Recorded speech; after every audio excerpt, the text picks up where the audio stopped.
Bienvenidos a otro programa más de Azteca Opinión. Hoy vamos a hablar acerca de la seguridad en el país. Y mi pregunta para todos ustedes es, ¿conocen las cifras acerca de las denuncias, de todo lo que se relaciona con los delitos que se cometen en el país, los diferentes tipos de delitos que se cometen en el país? ¿Estamos ciertos de lo que nos dicen acerca de que los índices delictivos están bajando? ¿Cómo esto está funcionando? ¿De dónde salen las cifras? ¿Cómo salen las cifras y qué podemos leer de ellas? Hoy le vamos a platicar acerca de esto. Es un tema muy importante para que todos estemos enterados de qué es lo que está pasando.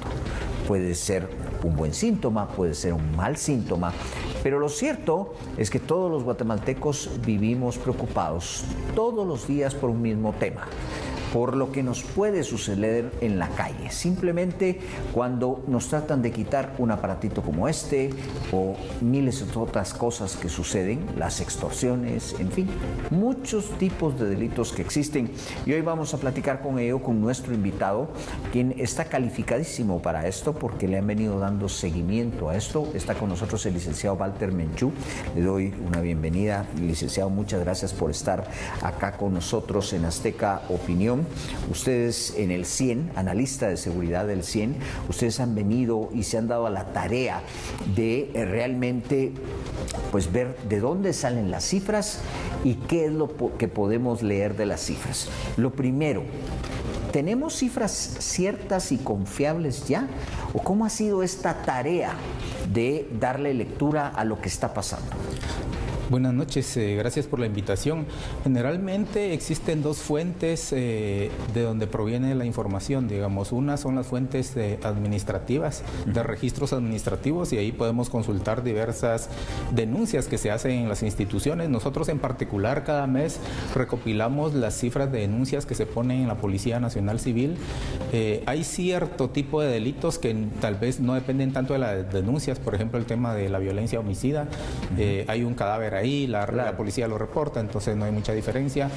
Pero en otro tipo de denuncias, por ejemplo las extorsiones, lo que uno trata de hacer es ver las denuncias y comparar también qué tanto la gente está denunciando.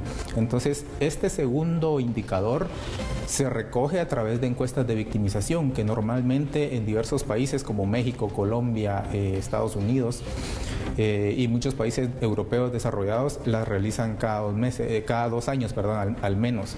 Entonces, le van dando seguimiento y en parte lo que recopilan es a ver qué tanto la gente está denunciando todos los delitos en global y también para cada uno de los delitos por los que se pregunta. No preguntan por todos los delitos, pero preguntan por los más recurrentes o lo que más afectan a la población. Entonces, la última encuesta que se hizo en Guatemala es del 2018 y en ese entonces, al menos en el tema de extorsiones, por ejemplo, se denunciaba un 35% de todo. O sea, del 100 delitos que se cometían, solo 35 se denunciaban. Y había muchos factores por los cuales las personas no denunciaban. Lo que llamaba la atención en el caso específico de extorsión era de que las personas no denunciaban por el miedo que tenían. Muchas veces los mismos delincuentes amenazan a las personas y aunque esas amenazas sean falsas, ¿verdad? Porque a veces los delincuentes se hacen pasar por miembros del crimen organizado, de las pandillas, etcétera, y en muchos casos, no digo que sean a nivel generalizado, pero se han visto, por ejemplo, casos de extorsión en donde un empleado que se fue de la empresa, que no se fue en buenas condiciones, digamos, empieza a extorsionarlos, haciéndose pasar por pandillero cuando realmente no lo es. O alguien que tiene acceso a información, como pasaba con el tema de los secuestros también, ¿verdad? Muchas veces la gente, entre los mismos familiares, se secuestraban para sacar dinero y un poco también pasa con el tema de la extorsión. Ahora, hay como categorías distintas dentro de estos delitos, porque por decir algo, el tema de la extorsión no es lo mismo que extorsionen a una empresa, por ejemplo, una línea de transporte, en donde los más afectados van a ser los pilotos. Miramos desde el año 2008, por ejemplo, que había muchos asesinatos de pilotos, o por ejemplo una señora que vende tortillas o algún puesto en un mercado que uno está atado a un lugar y ahí lo llegan a extorsionar. Y muchas de esas extorsiones que se hacen a comercios están hechas por grupos que tienen un control territorial, como el tema de las pandillas. Entonces controlan ciertos cierto lugar y recurrentemente están haciendo un cobro, ya sea que puede ser quincenal, semanal o mensual. Entonces, dependiendo del negocio, así cobran. Entonces, existen múltiples formas de tratar de entender cuál es la incidencia del delito. Al menos en Guatemala, por ejemplo, en esa encuesta que se sacaba en el año 2018, decía que el 16% de toda la población había sido víctima de algún delito. Sin embargo, esa encuesta ya no se estuvo actualizando año con año, pero nosotros en el CIEN, con alianza con la Universidad Francisco Marroquín, ellos hacen todos los años una encuesta que es del Monitor Global de Emprendimiento, y desde el 2016 se llegó a un acuerdo para que ellos, dentro de esa encuesta que tiene representatividad a nivel nacional, hagan preguntas del tema de victimización. Aunque no es una encuesta de victimización, sí recoge esa información, y entonces lo que se hizo fue, bueno, esta encuesta ya tiene un diseño técnico muy depurado, desde el 2009 se pasa, pero lo que se tomó para el tema de seguridad fue el módulo de preguntas que ya hace el INE en la encuesta nacional de condiciones de vida, que esa se hizo en 2006, 2014, 2011 y hasta 2023 se volvió a hacer. Entonces tampoco se hace con mucha recurrencia. Entonces, con esta alianza con la Universidad Francisco Marroquín logramos que cada año se haga un seguimiento también de esa incidencia criminal, y lo que se ha visto al menos en los últimos 3 años es aproximadamente un 18% de las personas ha sido víctima de algún delito, y casi que la mitad de esas personas, el delito más frecuente es robo y hurto principalmente. Yo recuerdo que cuando se empezó a medir el caso de las muertes violentas, los casos de muertes violentas, fue un problema, porque los bomberos tenían una estadística, manejaban una cifra, la policía manejaba otra, y teníamos cifras que venían del INASIF. Sí. Obviamente las más confiables eran las del INASIF, porque ahí llegaban los cadáveres. La policía podía ser que no encontrara al muerto en el lugar, porque resulta que quedó gravemente herido y después moría en el hospital, pero siempre tenía que ser reportado al INASIF. Parece que ya hay, por ejemplo, una cifra más confiable en cuanto a muertes violentas. Pero, ¿qué tanto están denunciando los guatemaltecos? ¿Cree usted que ya tenemos un índice de cuánto los guatemaltecos están acudiendo a las fuerzas de seguridad y cuánto se abstienen por miedo de hacerlo? Lo que hemos visto es de que se ha mantenido prácticamente en un 40% a través de estas encuestas de victimización que se han recopilado información. Aproximadamente un 40% de la población va a denunciar, y lo que sí ha pasado es de que antes se denunciaba principalmente en la Policía Nacional Civil, porque era quien tal vez estaba más cercano, ¿verdad? Era más fácil tener una estación o subestación de la policía cerca. Con los cambios que hubo, el dinero que se le invirtió al Ministerio Público, se logró una expansión de fiscalías a nivel de toda la República, en todos los municipios, y vemos que también el Ministerio Público, digamos que ha aumentado como un 10-15% la participación de las denuncias que recibe. Sí, porque hay denuncias que se hacen a la policía, pero hay denuncias que se hacen al Ministerio Público. Yo recuerdo cuando me robaron el celular, creo que casi todos hemos sido víctimas de ese tipo de delito. En la agencia de la Telefónica ya tenían la terminal de computadora del Ministerio Público, y usted denunciaba ahí, pero era básicamente por cumplir el requisito para que usted nuevamente le dieran un teléfono. Era una denuncia, pero era así como de chiste. Entonces, ¿se logran conjuntar esas denuncias? ¿Hay duplicidad en denuncias en cuanto a la policía y al Ministerio Público? Sí, de hecho lo que vimos era que cuando se le preguntaba a las personas en dónde denunció, la cifra salía más del 100%, y era por eso, porque un porcentaje denunciaba tanto en la policía como en el Ministerio Público. Sin embargo, hay ciertas agencias fiscales del Ministerio Público especializadas en ciertos delitos, como el tema de secuestros o extorsiones, por ejemplo, en donde ahí las denuncias que se ponen se trabajan en conjunto con equipos de la policía. Y entonces lo que se ha tratado es de depurar, y que todas las denuncias, ya sea lo que, por ejemplo, en el Ministerio Público, cuando nosotros hemos hecho análisis del delito de extorsión, tienen una estadística de cuáles denuncias vienen que entraron por la policía únicamente y cuáles llegaron directamente a ellos, porque el protocolo es de que toda la denuncia que se pone en la policía lleva a un agente a dejarla a una agencia de la Fiscalía, en donde donde se recibe, se abre un expediente y se le da seguimiento. Entonces se asigna un número que ya queda registrado y las estadísticas que reporta la PNC y el MP en cuanto al delito específico de extorsión, por ejemplo, varían en muy pocos números. De repente por ahí ya no se registró una denuncia que se puso, que se perdió o algo, pero es un porcentaje muy mínimo y ya no existe esa como disparidad de datos en cuanto al tema de las denuncias. Si usted tuviera que calificar y ponerle un porcentaje a la fiabilidad con lo que ya vamos contando de cifras, ¿cómo lo calificaría? ¿Qué porcentaje le daría sobre 100, por ejemplo? Un 75. Todavía, un 75, ya es fuerte. Sí, hay bastante que mejorar ahí. Y en el caso específico de las extorsiones, incluso a nivel de países en donde le han metido mucha cabeza a esto, por ejemplo Colombia, ahí existe un tipo de INESIF también, Instituto Judicial, y tampoco coinciden las cifras con los que da lo de la Policía de Colombia, ¿verdad? Claro. Y trataron de hacer un match, crearon un manual y todo, pero nunca llegan a coincidir al 100%. Lo que yo diría es de que hay que ver como las tendencias también, porque si uno ve que la tendencia en una fuente es hacia la alza, pero otra está reportando hacia la baja, pues daría mucha sospecha eso, ¿verdad? De que, bueno, ¿qué está pasando ahora? Empeoró la calidad de la recopilación de la información, cómo se están haciendo, cómo se está tratando la información.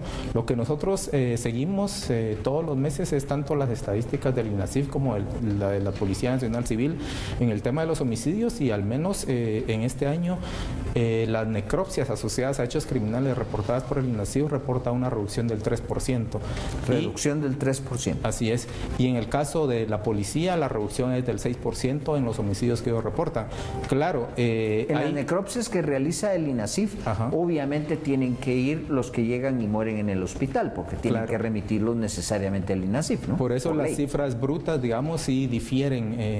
Digamos, lo que reporta la PNC es como un 70-75% de lo que reporta el INASIF.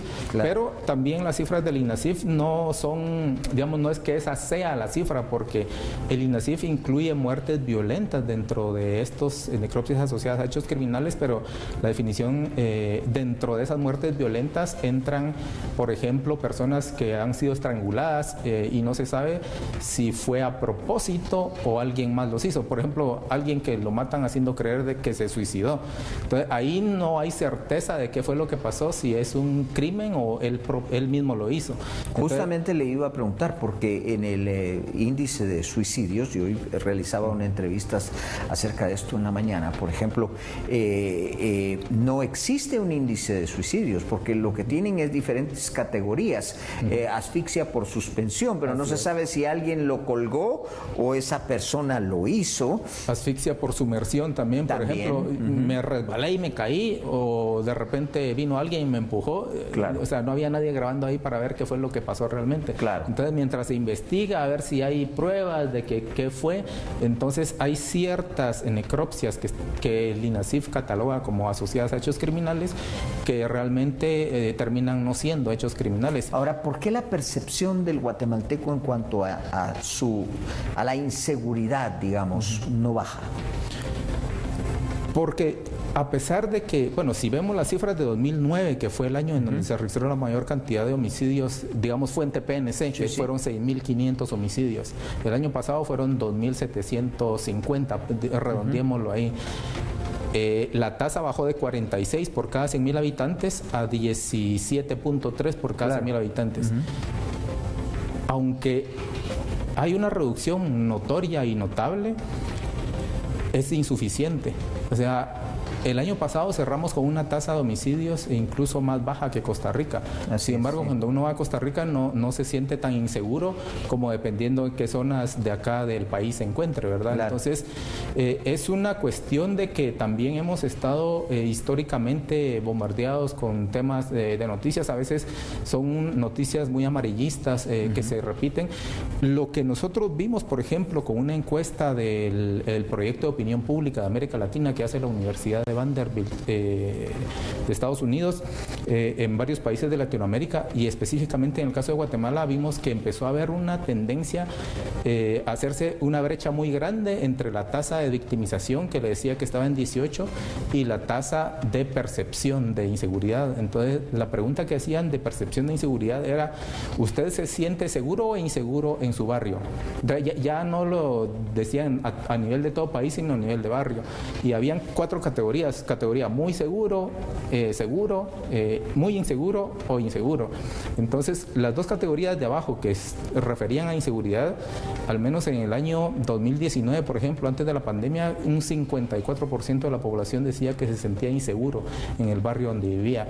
Eso bajó a casi 40 o 45% en la encuesta que se hizo en 2022, pero vemos que esa brecha entre 18%, que es incidencia criminal real, y el 45% en percepción de inseguridad, es una brecha bastante grande que se fue haciendo cada vez más grande a partir del año 2012, porque siempre va a haber una diferencia entre la incidencia real y la percibida. Sí, sí. Y eso era aproximadamente un 10, un 12% puntos de diferencia, pero entre 18 y 45 o 50 ya es muchísimo más. Entonces, lo que vimos es de que sí, en los últimos años hubo como una explosión de también la exposición de las personas a las noticias, diferentes medios de comunicación.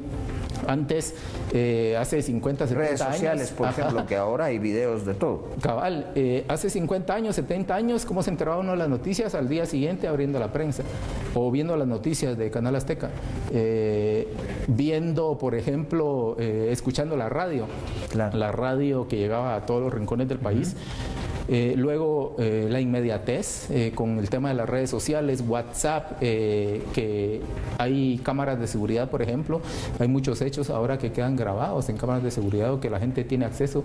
Estaba viendo la persecución que hubo de la policía allá en el periférico, alguien lo grabó desde su carro. Entonces, imagínense, hace 15 años no teníamos ese acceso a la tecnología. E incluso se confunden hechos que suceden acá con hechos que suceden, por ejemplo, en Colombia o Ecuador, que son a la vista lugares muy parecidos, ¿no? Sí, pasó mucho.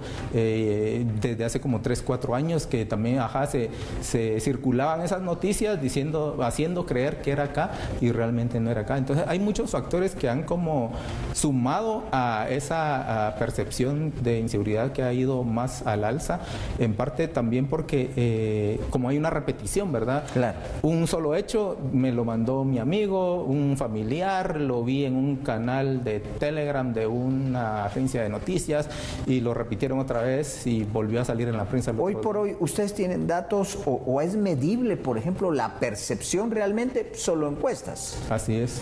Y tienen un dato de cómo se siente, cuál es la sensación del guatemalteco. ¿Ha disminuido o se siente igual o más en una situación de inseguridad? ¿Se refiere al año 2024?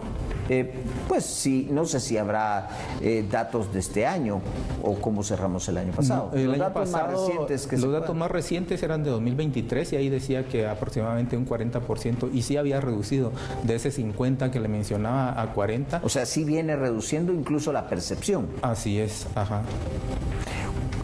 Vamos a hacer una pausa, pero regresamos en unos instantes con nuestro invitado esta noche.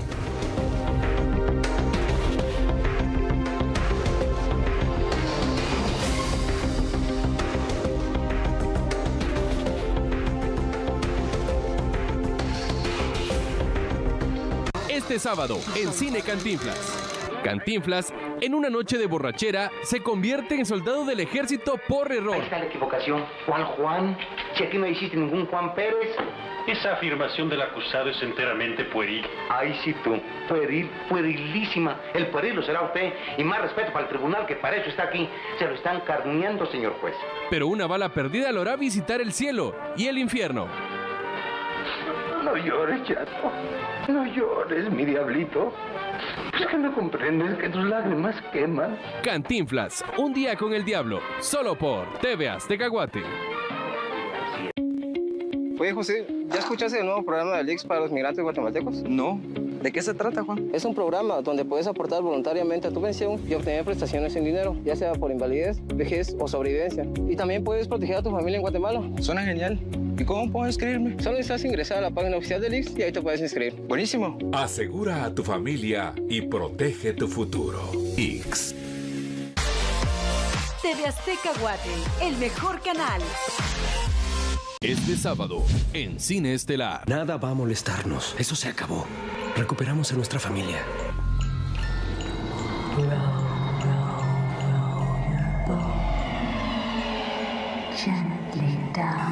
¡Ha vuelto Josh! ¡Tenemos que irnos a sacar a los niños! ¿Qué quiere ella? Matar. Y oí voces en el corredor. ¿Le pasa algo a papá, mamá? Lo que haya estado acosando a mi familia no ha terminado con nosotros.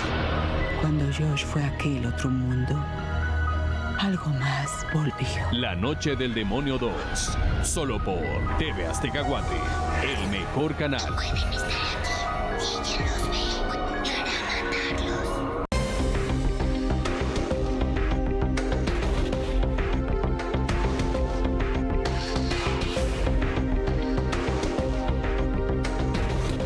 Bueno, y continuamos entonces platicando con el licenciado Walter Menchú acerca de la seguridad en nuestro país. Él es analista en la categoría de seguridad del CIEN y para pues tratar de dar un panorama acerca de lo que estamos viviendo. Muertes violentas hemos reducido, tenemos una reducción sustancial, ¿no? Sí, podemos hablar de homicidios porque cuando uno revisa las clasificaciones de la Organización Mundial de la Salud en muertes violentas, incluye incluso muertes por accidentes de tránsito o muertes autoinfligidas. ¿Aquí cómo está la estadística cuando se dice muertes violentas? ¿También incluye accidentes de tránsito?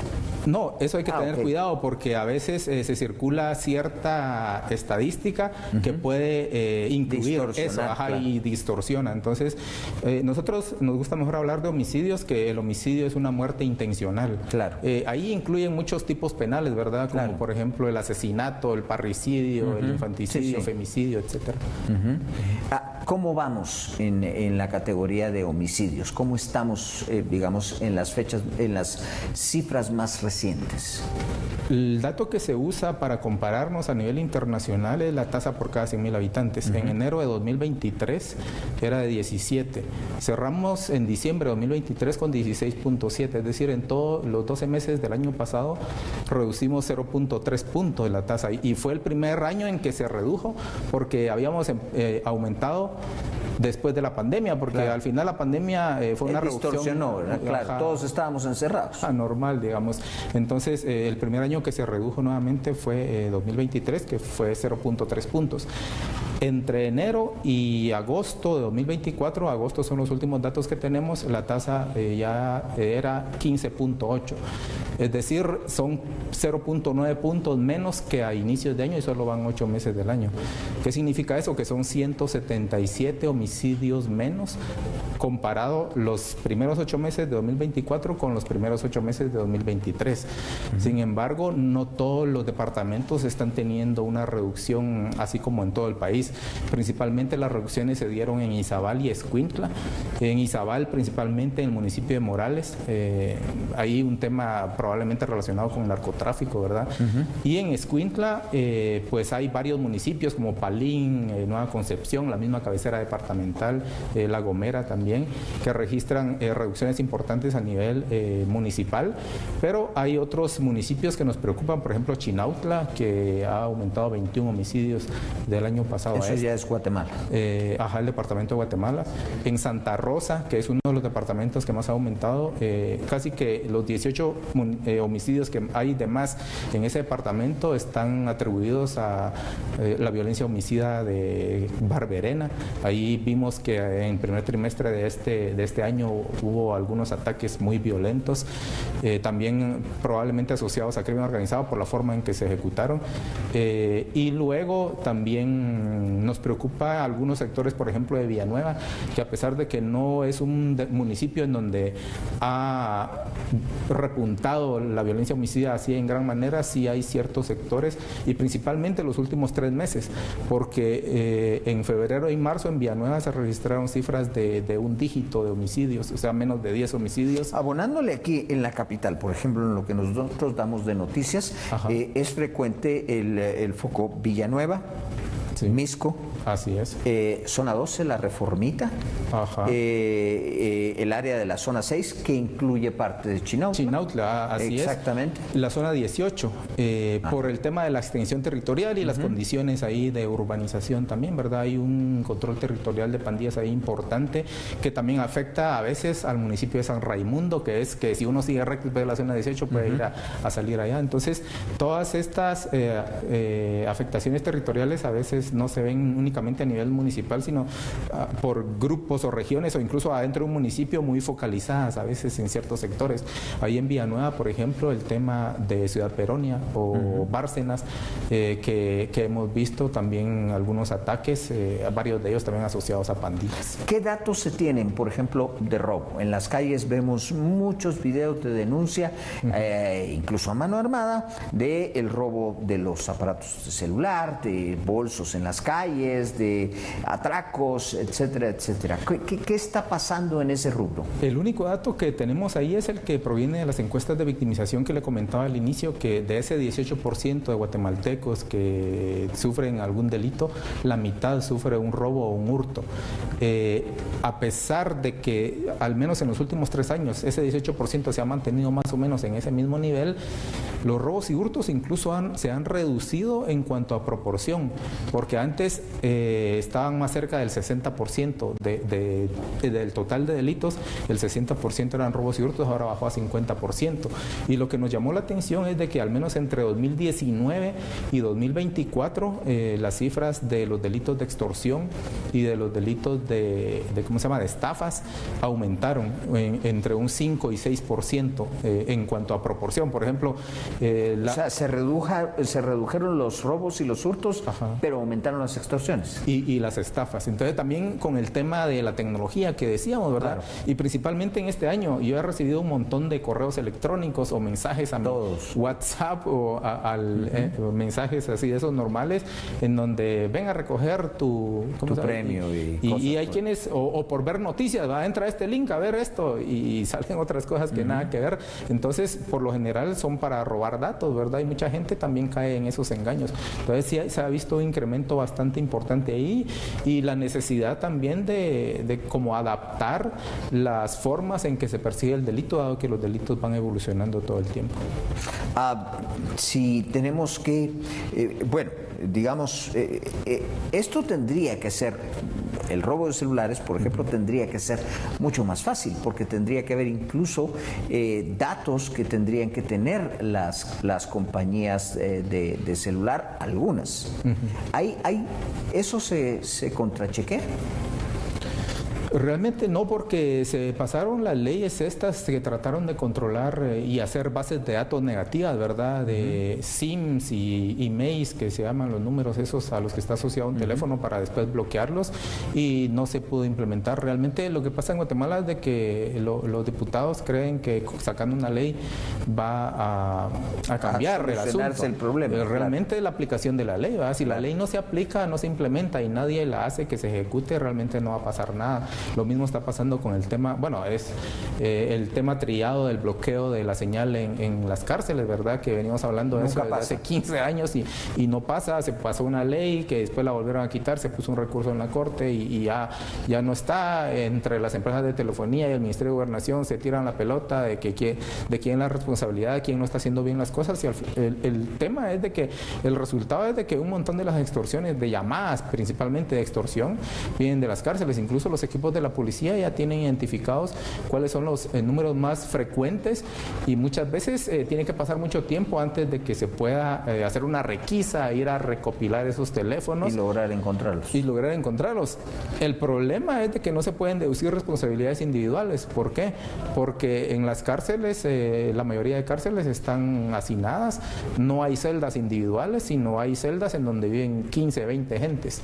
Entonces, encuentran teléfonos, pero no saben de quién es. Saber de quién es. Entonces, quitan el problema 1 o 2 días, al otro día la visita entra con un teléfono escondido o ya por los procesos de corrupción que existen en la Guardia Penitenciaria y nuevamente están los teléfonos funcionando adentro después de poco tiempo.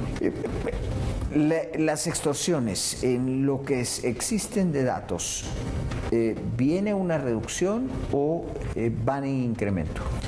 Primero, en los últimos años no sabíamos si los incrementos que se habían registrado en las denuncias correspondían a que la gente estaba denunciando más o si estaba incrementando el delito. Y finalmente lo pudimos corroborar con esta encuesta de victimización que le mencioné anteriormente, en donde vimos que sí, la incidencia de la extorsión aumentó. No era simplemente que la gente estaba denunciando más, sino sí nos dimos cuenta de que las extorsiones representaban un 5 o 6% del total de delitos en 2019, pero en 2024 ya era un 11-12%. Entonces sí, notablemente hubo un incremento que podía sostenerse con el seguimiento que le habíamos dado nosotros al tema de las denuncias, aunque realmente ahorita no sabemos qué proporción se denuncia, si sigue denunciándose ese 35% o es ahora 40 o es 50, pero al menos las cifras del último mes eran de 2.100 denuncias en un solo mes. O sea, son 69 denuncias o 72 aproximadamente cada día. Bien, vamos a hacer otra pausa, pero regresamos de inmediato para seguir hablando del problema de la seguridad en Guatemala.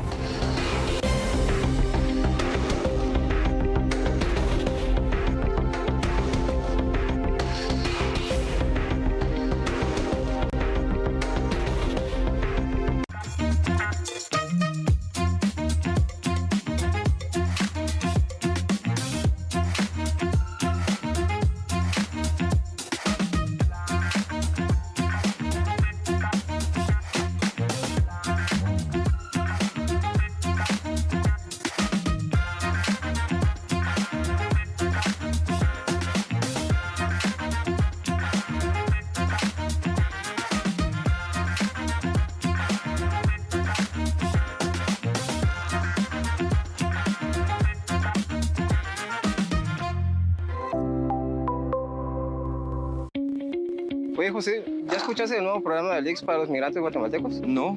¿De qué se trata, Juan? Es un programa donde puedes aportar voluntariamente a tu pensión y obtener prestaciones en dinero, ya sea por invalidez, vejez o sobrevivencia. Y también puedes proteger a tu familia en Guatemala. Suena genial. ¿Y cómo puedo inscribirme? Solo necesitas ingresar a la página oficial del IX y ahí te puedes inscribir. Buenísimo. Asegura a tu familia y protege tu futuro. IX. TV Azteca Guate, el mejor canal. Este domingo en Cine Estelar. ¿Te desperté? No estoy en casa. Estoy en casa de mi abuela. Están pasando cosas extrañas. Los golpes que escuché anoche, creo que era mamá intentando hablarme. Hay 2 mundos que existen, además del nuestro, señor Brenner. Visité la oscuridad buscándolo. Algo que no había hecho jamás. Yo sé que si sigo con este trabajo, ella va a matarme. La Noche del Demonio 3. Solo por TV Azteca Guate.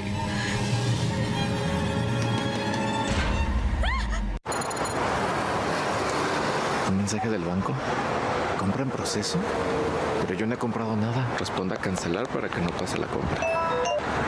Bueno. Buenas tardes, le hablamos de Banco Azteca. Vemos que tiene una compra que no reconoces, ¿correcto? Sí, esa compra no es mía. No se preocupe, solo necesitamos unos datos. Si quieres, cargue la siguiente aplicación para ayudarlo a proteger su dinero. ¿Cuál es la aplicación? ¿Qué información necesitas? Ponte atento. Banco Azteca siempre te mandará mensajes desde su perfil oficial y sus asesores nunca te llamarán para solicitarte datos personales o que descargues aplicaciones que no sean las oficiales. Si te encuentras en esta situación, detente y mantén la calma. Duda. ¿Estás seguro que es alguien del banco quien te habló? Y verifica por ti mismo. Llama a la línea Azteca, revisa tu app o ve a una sucursal. Casi caigo. Protege tu dinero. En Banco Azteca nos preocupamos por ti. Ponte atento. Banco Azteca. Sueñas, decides, logras.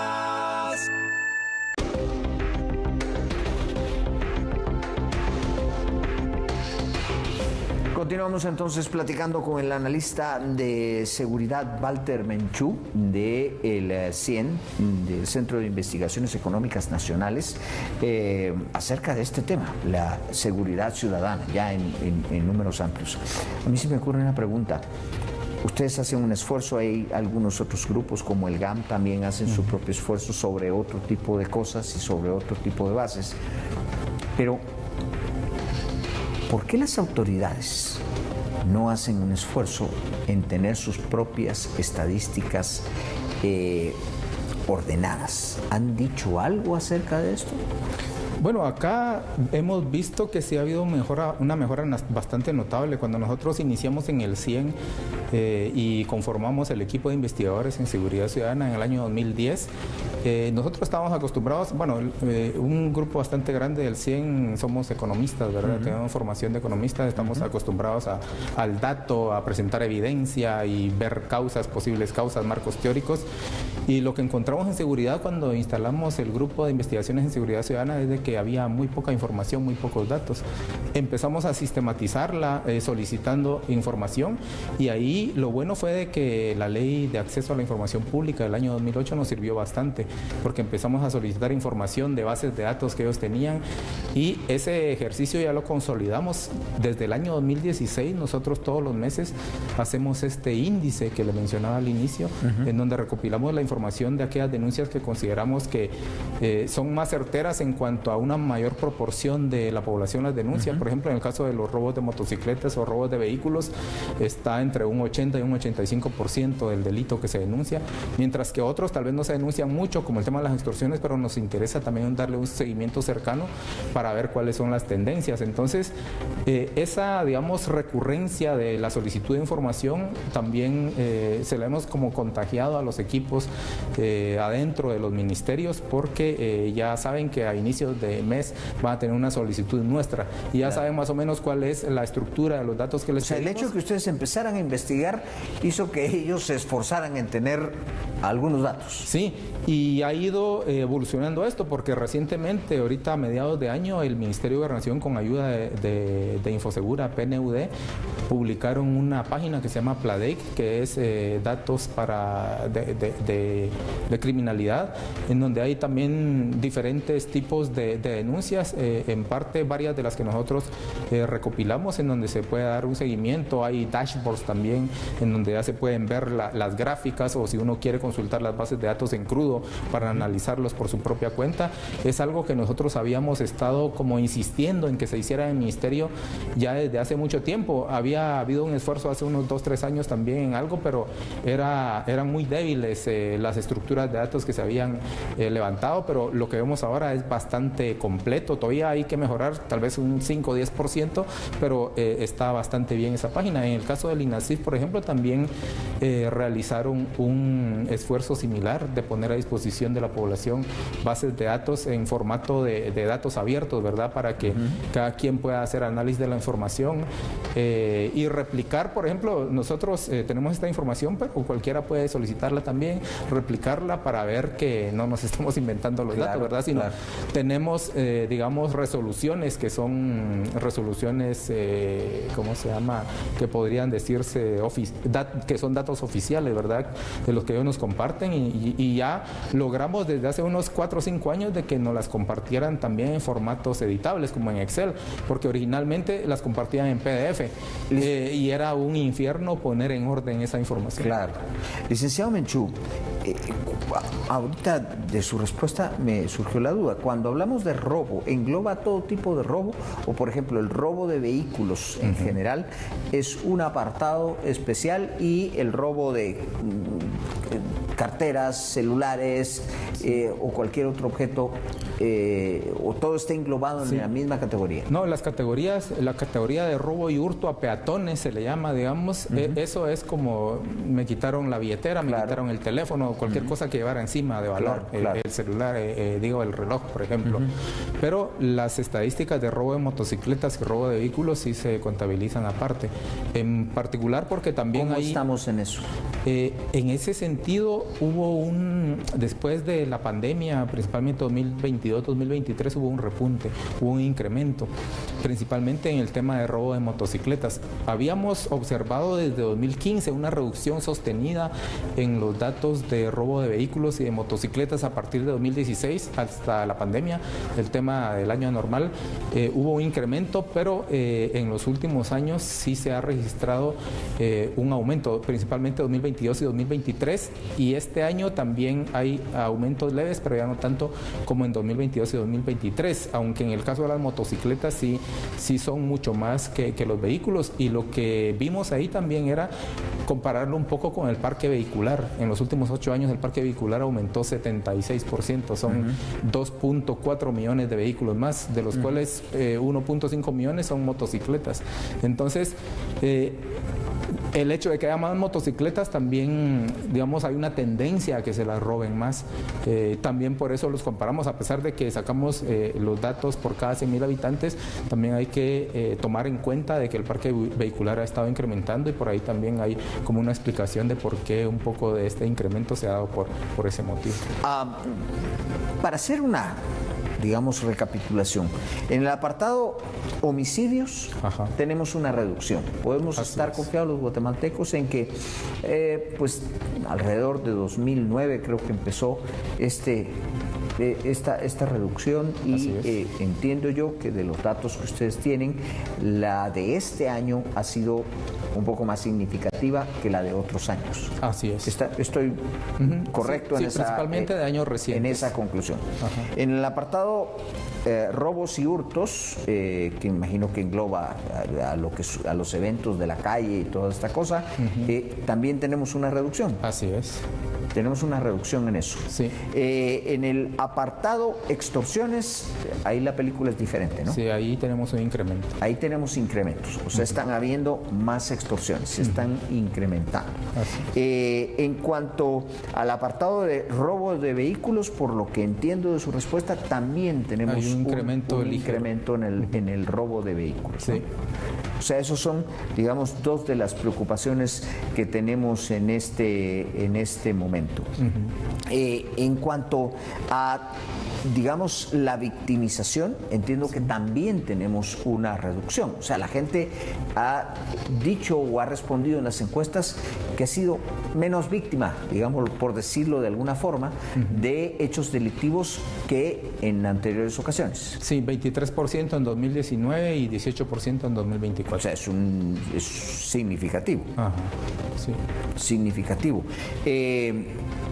Teníamos un apartado que se me estaba pasando, justamente era el tema de bueno, hablamos de la extorsión, hablamos del robo, ahorita se me fue lo que le iba a preguntar acerca del otro dato, son tantos, pero bueno, esos son los apartados principales. Podemos confiar en que hemos venido mejorando paulatinamente en la seguridad ciudadana. Lo interesante es cómo ha ido evolucionando, porque lo que vimos desde que le damos seguimiento a esta cifra, 2009, 2012, hubo una reconfiguración del crimen, porque ciertamente antes había más hechos violentos. En cuanto a número, si bien este año también hemos observado ciertos hechos violentos, para decir algunos, por ejemplo el ataque que hubo en Coatepeque hace poco, los menores de edad también que se vieron involucrados ahí en Colomba, o en San Miguel Petapa, el menor de edad que también tuvo un hecho muy violento con su pareja. Son casos muy puntuales que representan niveles de violencia muy grandes, o por ejemplo los pandilleros que aparecían descuartizados ahí en la ruta interamericana por una pelea entre las clicas, de la misma pandilla. Entonces hay ciertos hechos que cuando uno ve los números bueno, dice, sí, va a la baja, pero hay otros hechos que, aunque son contados con la mano, podríamos decir, en el tema de la percepción de seguridad, sí causan un impacto muy negativo y son muy pocos los que causan ese impacto. Y por eso nosotros, aunque regularmente no le damos un seguimiento a las cifras, por ejemplo, de fallecidos que reporta el Ministerio Público, hicimos un ejercicio con los datos de enero a junio y ahí confirmamos que tanto las cifras de PNC como de INASIF e incluso del Ministerio Público mostraba una reducción equivalente. Ya decía yo, 3% de INASIF, 6% PNC, 5% MP, y ahí en MP pedimos las cifras que tenían ellos de fallecidos por todos los tipos penales, ¿verdad? Claro. Porque como ellos se rigen por el Código Penal, entonces les desglosamos todos los tipos penales que entran en homicidio, les pedimos los datos y vimos que también la tendencia era hacia la baja.